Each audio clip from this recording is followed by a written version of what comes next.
Today, I'm gonna tell you why your Shopify store is not getting more sales with conversion rate optimization. So logically, you clicked on this video, you know about conversion rate optimization and may already be using these principles. That's great. CRO is one of the best ways to increase sales without increasing ad spend, but it's not for everyone. It really depends on which stage you're at and how you approach it. But there's this big elephant in the room where e-com store owners on the Shopify platform invest in CRO but don't really see results they wanted. CRO does work. It's just that sometimes it depends what you're actually focusing on and what your expectations are.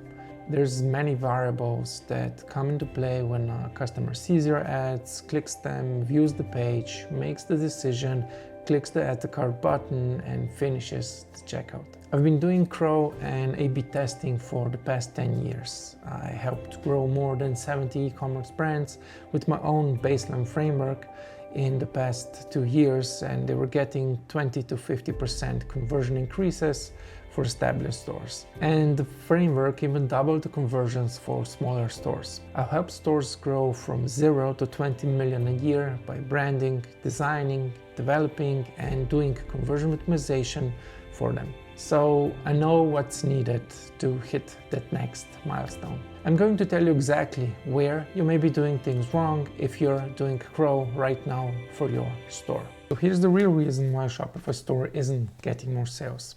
So conversion rate optimization is often mistaken for a magic fix that instantly boosts sales. However, without addressing fundamental business challenges, if you tweak your website elements, they won't move the needle. We'll uncover hidden roadblocks blocking your revenue growth and show where your efforts should focus for meaningful results. There are 3 common problems that limit your Shopify store success. We'll look into these limiting beliefs and what's behind them and offer practical solutions to break them through these barriers effectively. Problem number 1, it's the weak product market fit. So the problem is that if you're optimizing a store for the product that nobody really wants is a lost cause. Many believe that small tweaks like changing colors or buttons will cause sales to suddenly jump.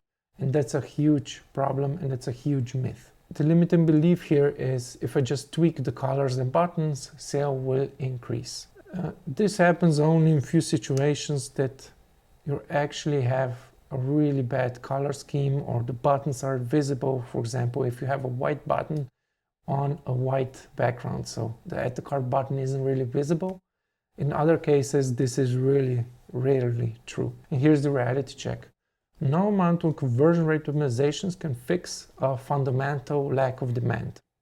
So if you're selling fidget spinners like it was in 2014, a trend that is already faded, you probably won't get anywhere with conversion rate optimization. So think about conversion rate optimization as a multiplier. So in that sense, conversion optimization is more like a power up than it is a fix. But even before how you structure the product pages, how you write the homepage, everything else comes before, I would say, conversion rate optimization. And it's more like this loop that you actually need to do. So you improve something, you measure it, and then you start again and see the impacts. But there's still the basics, the principles that you need to get right, the copywriting, the structure and everything. And this is what we also teach in our Skuology community. A solution for our number 1 product is to validate the product demand before investing heavily in conversion rate optimization. Use market research, customer surveys, and pre-orders. A pre-order actually conversion rate about 5% is a strong early indicator. Now to the problem number 2. It's the undefined target audience, or let's say it's a wrong audience. Here's the problem. Attempting to sell to everyone dilutes your messaging and weakens conversion rates. So the belief that more people I target, the more sales I'll get is really flawed. You actually need a specific customer to solve their specific problem with your product. And you need to do it at a specific time as well. So here's the limiting belief. The more people I target, the more sales I'll get. it's not true. And here's the reality check. A vague, generic message resonates with no one, leading to poor engagement and minimal sales. So solution to this would be to really define your ideal customer specifically and drill into demographics, psychographics, pain points, and motivations. You could try to use AI to get some general feedback and do the research there, but I suggest you actually create surveys and talk to your customers. Aim for a customer survey insight that reflects at least 80% clarity on your target market. So you want to cover the 80% of people. Let's dig a bit deeper to understand your customer better. You need to create a customer avatars. So these are detailed profiles that include name, age, job, income, and specifically pain points related to your product category. But these need to be more general. So it's not really too specific. Think of it as a group of your, or maybe more groups of your customers. Have one group that maybe cover 80% of your customers, and then have some smaller groups, maybe 20 or 30%. There's always be some overlap there as well. So if you have customers that overlap in 2 or 3 of those groups, then those will be more focused. Think about the customer goal. So what's their after state? You need to identify aspirations and desires your product can help achieve. So you need to enhancing relevance and emotional connection. You're actually not selling your product, you're actually selling some benefit or some problem or solution to their problem, and your product is that solution. So there's this middle step that you actually need to be selling. You also need to think about where they hang out, because this will change the channels you'll be promoting, the content you'll be creating, and the messaging you'll be using. So discover YouTube, TikTok, or try to look into niche forums frequently. Try to get what your customers are actually looking for. And then you need to tailor your messaging and ads to these platforms for maximum engagement. Okay, now the last problem. Ignoring post-click experience. So this is poor fulfillment. Here's the problem I see. Many store owners focus solely on conversion tactics, and they assume once a purchase is made, their job is done. This neglect of post-purchase experience leads to lost repeat business as well as damaged brand reputation. Here's the limiting belief. Once they buy, my job is done. And here's a reality check. Fast shipping and smooth fulfillment builds trust and increases customer lifetime value and generates positive reviews and loyalty. So if you don't have those, it will be a lot harder to make the next sale. And bad fulfillment will drive customers away despite excellent conversion rate optimization upfront.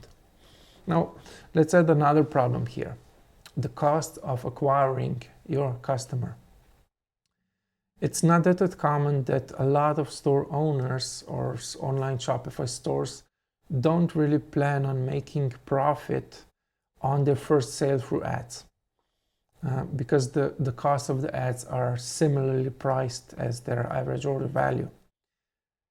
Because of that, they actually focus more on the post-purchase experience. So they add them to the email segmentations, email marketing, and they really want to make a profit on the second, third, or fourth sale. If your product is fit to be a subscription, that's even better. Here's another solution to our problem. Stop ignoring the post-click experience and optimize the entire experience from order confirmation to delivery. You need to track customer satisfaction and net promoter score. This is usually done with automations and some survey tools. And you need to monitor post-purchase sentiment. So were they happy? Were there something bad? Can you improve something? And you need to aim for NPS score of over 50. Here's why the entire customer journey really matters. Shipping impact. 48% of consumers won't return after a bad shipping experience. So speed and reliability are critical to retain customers. Depending on your product, some customers actually want to buy your product because it's a gift.